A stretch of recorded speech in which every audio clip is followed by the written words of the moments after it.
welcome back to Smarktank Revolution. We are your host. He's Donnie Wonderful, and I'm Joey Business.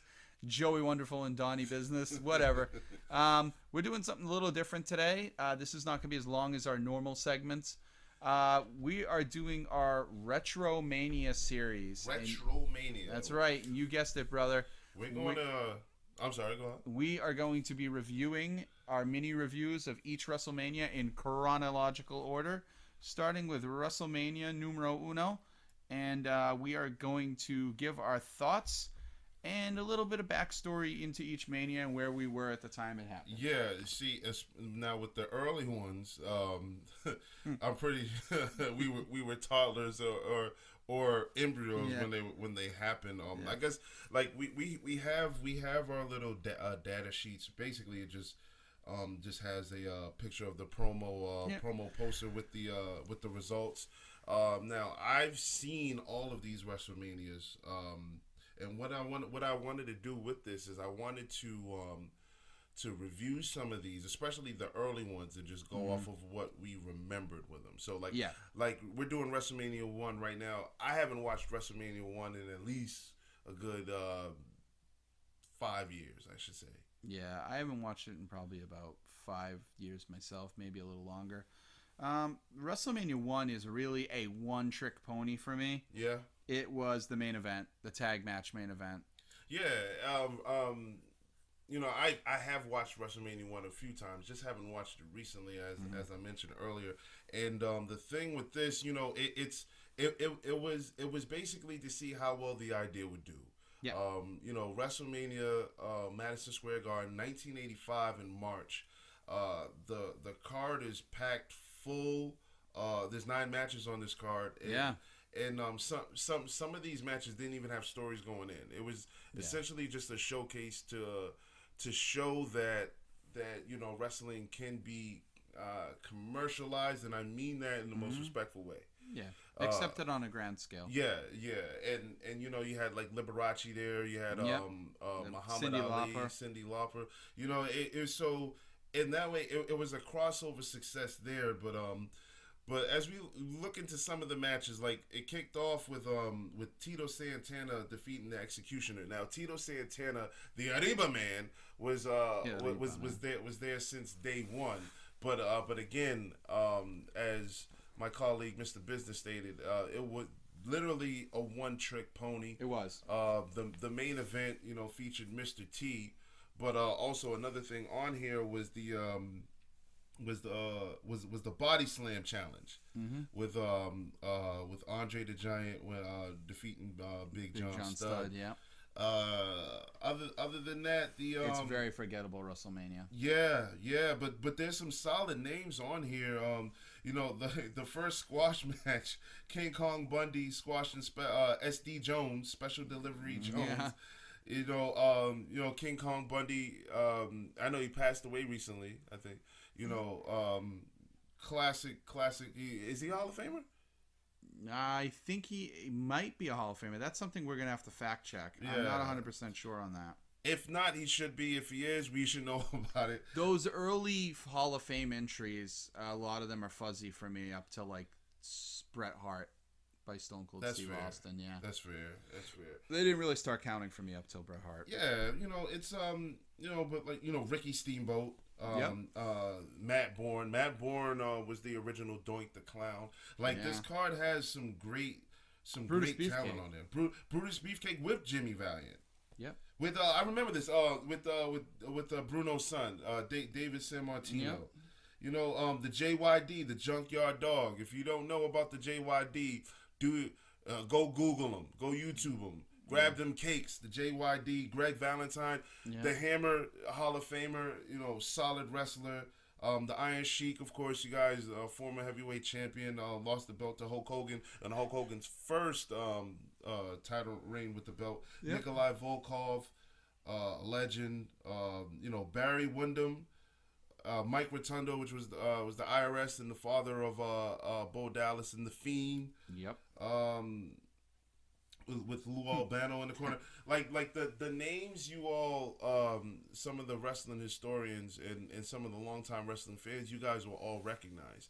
It had all of that, but it was basically, like you said, like we're putting on these matches and we're just gonna build it up to the main event. His concept was the Super Bowl of wrestling.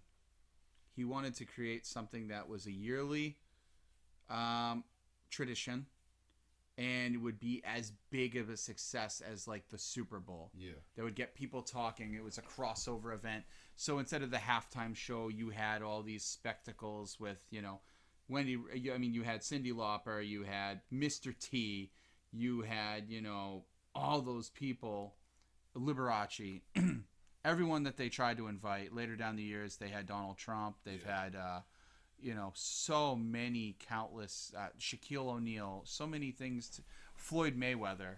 I don't know if they had Shaquille O'Neal. I'm sorry, I might be wrong. But they had Floyd Mayweather. Like, no, I think they had Shaq come in on one of the Andre the Giant battle royals. Oh, maybe. Like so, this was the birthplace of all that.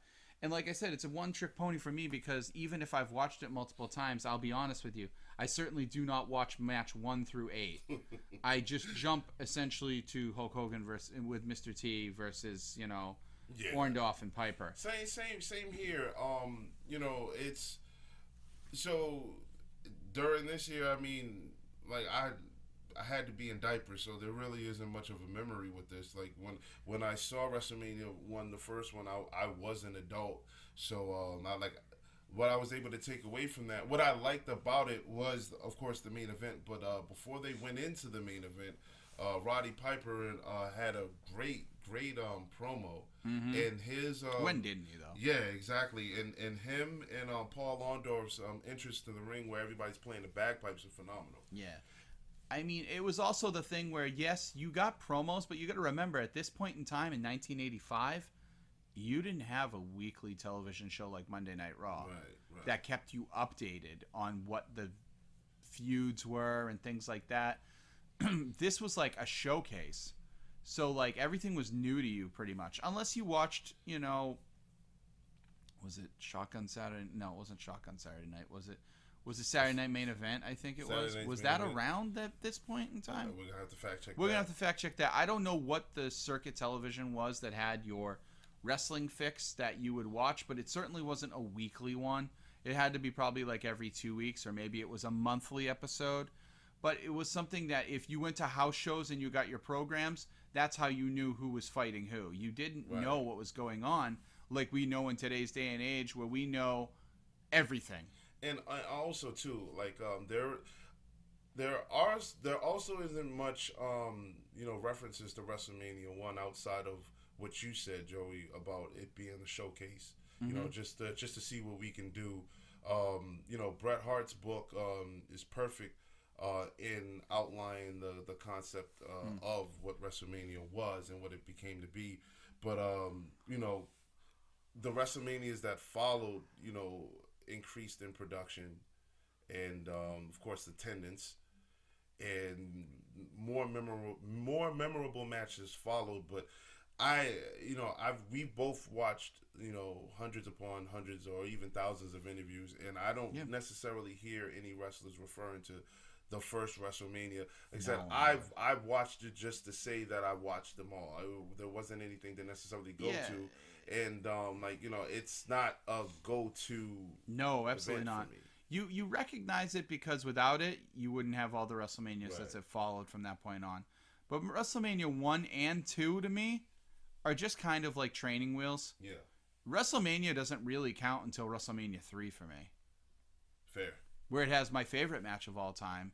WrestleMania 3, my favorite match of all time. Hold that thought, because we're gonna get to that. Yeah, we will. We're gonna get to that. Like I said, this one isn't necessarily going to be long. I don't even know how I would grade it. If we're going to do our 3-count system, as far as we can do the whole card. Not the whole, not necessarily the whole card. I can't. Yeah, I can't do the whole card because, like, if you go, okay, so like King Kong Bundy, SD Jones was a squash match, so that's automatically going to be a 1 count because there wasn't enough there. But again, I don't know though. I don't want to grade squash matches as automatic 1 counts because there are some squash matches that we're gonna have that you're gonna grade as 3 counts. So okay, so when we get to WrestleMania 24, like to me, Rey Mysterio and JBL for the belt for the Intercontinental belt, I believe. Oh yeah, 9 seconds. Count. Yeah, 9 seconds. That's a 1 count for me. So Sheamus and Daniel Bryan. That's a 1 count too. But for my squash match, that would be a 3 count. Is Edge versus John Cena when Edge won the title for the very first time, at New Year's Revolution. And why is that a 3 count for you? Because it's significant. Edge won the title the first time in a very shocking manner. The significance is a 3 count, but the match itself can possibly be a 3 count. It's a 3 count. All the way. I broke my own rule. It's a 3 count. Anyways, we're talking WrestleManias. I don't know why you got me off on that tangent. But yeah, so okay, let's just go down the thing here. Tito Santana and the Executioner. I haven't seen that in years, so I really couldn't tell you. Yeah, listen, this is one pay-per-view that's hard to judge each match. It's literally I can judge. It's hard to judge because I haven't seen it in a while, and when I saw it, I don't.